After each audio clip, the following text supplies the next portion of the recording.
His other supervisor, who's building a tract of houses, had already left before you got here. Does this go on all the time, I asked. Not always, but quite often, said Mike, smiling as he pulled up a chair to sit down next to me. I asked him if he'd teach us to make money, Mike said. Oh? And what did he say to that? I asked with cautious curiosity. Well, he had a funny look on his face at first, and then he said he would make us an offer. Oh, I said, rocking my chair back against the wall. I sat there perched on two rear legs of the chair. Mike did the same thing. Suddenly, Mike's dad burst through the rickety screen door and onto the porch. Mike and I jumped to our feet, not out of respect, but because we were startled. Ready, boys? Mike's dad asked as he pulled up a chair to sit down with us. We nodded our heads as we pulled our chairs away from the wall to sit in front of him. He was a big man, about 6 feet tall and 200 pounds. Mike says that you want to learn how to make money. Is that correct, Robert? I nodded my head quickly, but with a little intimidation. He had a lot of power behind his words and smile. Okay, here's my offer. I'll teach you, but I won't do it classroom style. You work for me, and I'll teach you. You don't work for me, I don't teach you. I can teach you faster if you work, and I'm wasting my time if you just want to sit and listen like you do in school. That's my offer. Take it or leave it. May I ask a question first, I asked. Nope, take it or leave it. I've got too much work to do to waste my time. If you can't make up your mind decisively, then you'll never learn to make money anyway. Take it, I said. Take it, said Mike. Good, said Mike's dad. Mrs. Martin will be by in 10 minutes. After I'm through with her, you ride with her to my superette, and you can begin working. I'll pay you 10 cents an hour, and you will work for 3 hours every Saturday.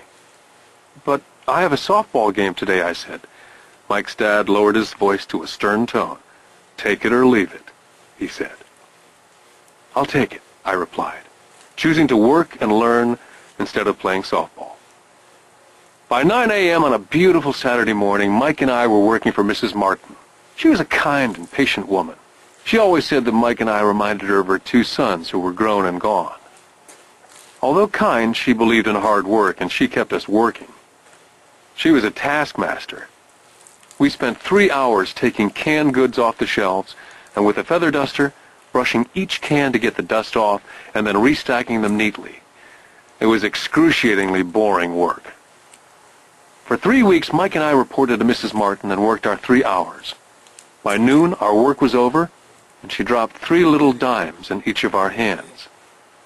Now, even at the age of 9 in the mid-50s, 30 cents was not too exciting. Comic books cost 10 cents back then, so I usually spent my money on comic books and went home. By Wednesday of the 4th week, I was ready to quit. I had agreed to work only because I wanted to learn to make money from Mike's dad. And now I was a slave for 10 cents an hour.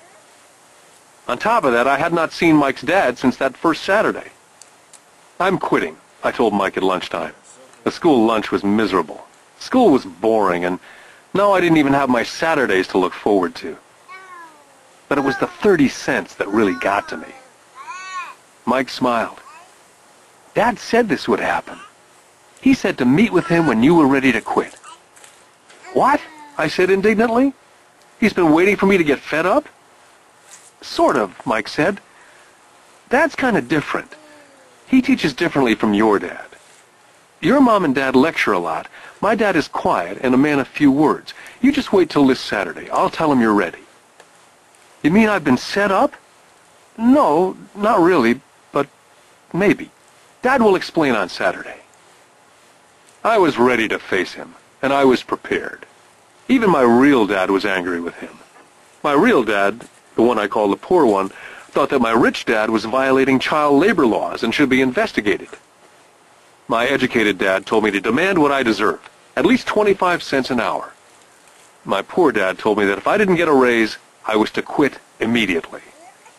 At 8 o'clock Saturday morning, I was going through the same rickety door of Mike's house. Take a seat and wait in line, Mike's dad said as I entered. He turned and disappeared into his little office next to a bedroom. I looked around the room and didn't see Mike anywhere. Feeling awkward, I cautiously sat down next to the same 2 women who were there 4 weeks earlier. They smiled and slid across the couch to make room for me. 45 minutes went by, and I was steaming. The two women had met with him and left 30 minutes earlier. An older gentleman was in there for 20 minutes and was also gone. The house was empty, and I sat out in his musty, dark living room on a beautiful, sunny Hawaiian day, waiting to talk to a cheapskate who exploited children. I could hear him rustling around in the office, talking on the phone and ignoring me. I was now ready to walk out, but for some reason I stayed. Finally, 15 minutes later, at exactly 9 o'clock, Rich Dad walked out of his office, said nothing, and signaled with his hand for me to enter his dingy office. "I understand you want a raise or you're going to quit," Rich Dad said as he swiveled in his office chair. "Well, you're not keeping your end of the bargain," I blurted out, nearly in tears. It was really frightening for a 9-year-old boy to confront a grown-up. "You said that you'd teach me if I worked for you." "Well, I've worked for you. I've worked hard. I've given up my baseball games to work for you, and you don't keep your word. You haven't taught me anything. You're a crook like everyone in town thinks you are. You're greedy. You want all the money and don't take care of your employees. You make me wait and don't show me any respect. I'm only a little boy, and I deserve to be treated better." Rich Dad rocked back in his swivel chair, hands up to his chin, somewhat staring at me. "Not bad," he said. "In less than a month you sound like most of my employees." "What?" I asked. Not understanding what he was saying, I continued with my grievance. "I thought you were going to keep up your end of the bargain and teach me. Instead, you want to torture me. That's cruel. That's really cruel." "I am teaching you," Rich Dad said quietly. "What have you taught me?" "Nothing," I said angrily. "You haven't even talked to me once since I agreed to work for peanuts. 10 cents an hour, huh? I should notify the government about you. We have child labor laws, you know. My dad works for the government, you know." "Wow," said Rich Dad. "Now you sound like most of the people who used to work for me. People I've either fired or they've quit." "So what do you have to say?" I demanded, feeling pretty brave for a little kid. "How do you know that I've not taught you anything?" asked Rich Dad calmly. "Well, you've never talked to me. I've worked for 3 weeks and you've not taught me anything," I said with a pout. "Does teaching mean talking or a lecture?" Rich Dad asked. "Well, yes," I replied. "That's how they teach you in school," he said, smiling. "But that is not how life teaches you. And I would say that life is the best teacher of all. Most of the time, life does not talk to you, just sort of pushes you around. Each push is life saying, 'Wake up. There's something I want you to learn.'" I had no idea what he was talking about. Life pushes all of us around. Some give up, others fight. A few learn the lesson and move on. They welcome life pushing them around. To these few people, it means they need and want to learn something. They learn and move on. Most quit, and a few, like you, fight. Rich Dad stood and shut the creaky old wooden window that needed repair. "If you learn this lesson, you will grow into a wise, wealthy, and happy young man. If you don't, you will spend your life blaming a job, low pay, or your boss for your problems. You'll live life hoping for that big break that'll solve all your money problems." Rich Dad looked over to me to see if I was still listening. His eyes met mine. We stared at each other, streams of communication going between us through our eyes. Finally, I pulled away once I had absorbed his last message. I knew he was right. I was blaming him, and I did ask to learn. I was fighting. Rich Dad continued, "Or if you're the kind of person who has no guts, you just give up every time life pushes you. If you're that kind of person, you'll live all your life playing it safe, doing the right things, saving yourself for some event that never happens. Then you die a boring old man.